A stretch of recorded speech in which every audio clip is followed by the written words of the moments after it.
महाराज, आपके राज्य में क्या मुसलमान सुरक्षित है? क्योंकि आए दिन सनातन की बात होती है। आप योगी हैं, मुख्यमंत्री हैं, महाराज हैं, क्या हैं आप फिर? मैं एक सामान्य नागरिक हूं, उत्तर प्रदेश का एक नागरिक हूं, और एक नागरिक में एक योगी हूं जो सबके सुख और सबके निरोगता की कामना करता है, सबका साथ और सबके विकास के मंत्र पर विश्वास करता है, और उसी भाव के साथ हम लोग कार्य भी करते हैं। आप मुझे बताइए, दुनिया की सबसे प्राचीनतम धर्म और संस्कृति है सनातन धर्म। उसके नाम से ही आप अंदाजा लगा सकते हैं।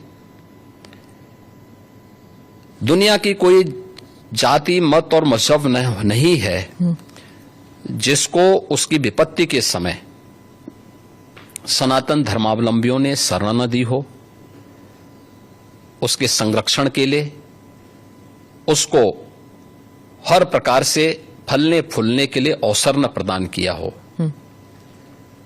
लेकिन बदले में उसे मिला क्या? बदले में मिला क्या? और दुनिया के अंदर कोई उदाहरण नहीं, कोई उदाहरण नहीं कि कहीं भी हिंदू राजाओं ने दुनिया के अंदर कहीं भी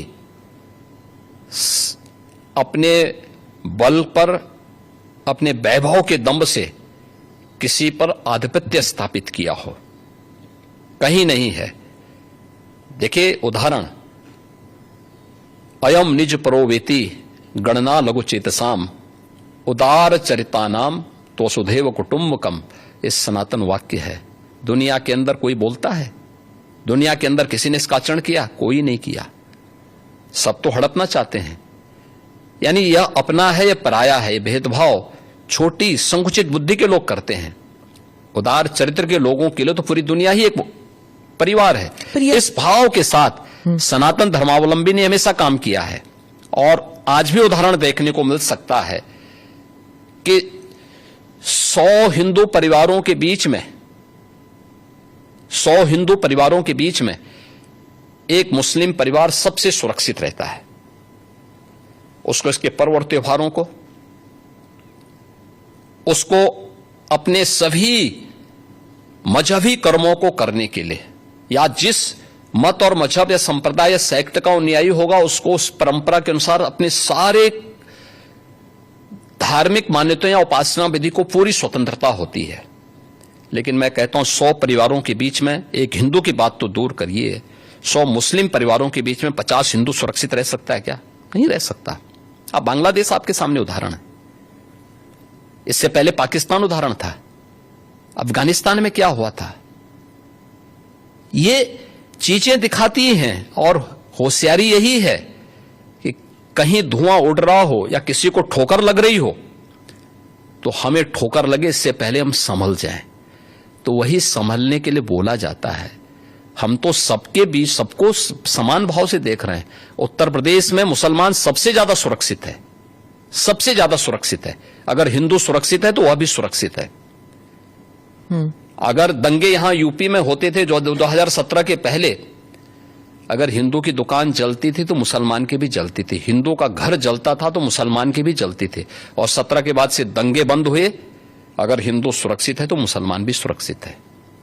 और दूसरा जो मैंने कहा कि इतिहास में कोई उदाहरण नहीं बता सकता कि अपने बल से, अपने वैभव से किसी हिंदू राजा ने किसी देश पर जबरन कब्जा किया हो, कभी नहीं। इतिहास इसका उदाहरण है, आप उठा के देख सकते हैं। भगवान राम लंका में गए और लंका में रावण पर विजय प्राप्त करके लक्ष्मण को वहां के वैभव को देख के थोड़ा मोहित हुए। भगवान राम ने कहा नहीं लक्ष्मण, उन्होंने उनको एक ही बात कही, और मुझे लगता है कि आज की पीढ़ी के लिए बहुत प्रेरणादायी है जो उन्होंने उस समय कही थी। लक्ष्मण जी को जो प्रेरणा, जो निर्देश भगवान राम दे रहे हैं लंका के बारे में, अपि स्वर्णमयी लंका नमे लक्ष्मण रोचते जननी जन्म भूमिस्य स्वर्गादपि गरीयसी। कि अपनी। लक्ष्मण, लंका भले ही सोने की क्यों न हो,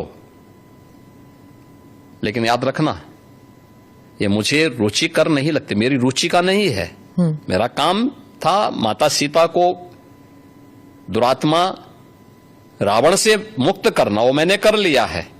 अब हमें यहां से निकलना है, क्योंकि जिस मां ने जन्म दिया है और जहां हमने जन्म लिया है उससे बढ़कर के दूसरा कोई भी, स्वर्ग से बढ़कर के उपभोग दूसरा हो ही नहीं सकता, इससे बढ़कर के उपभोग हो ही नहीं सकता है, चाहे वो स्वर्ग ही क्यों ना हो। और इसलिए हम यहां नहीं करेंगे। ये उदाहरण मैं इसलिए दे रहा हूं जिसलिए जो सनातन धर्म पर प्रहार करते हैं उनकी आंखें खुले, वो देखें। उदाहरण हमारे सामने पर्याप्त हैं और ऐसे अनेक उदाहरण आपको समय समय पर मिलेंगे।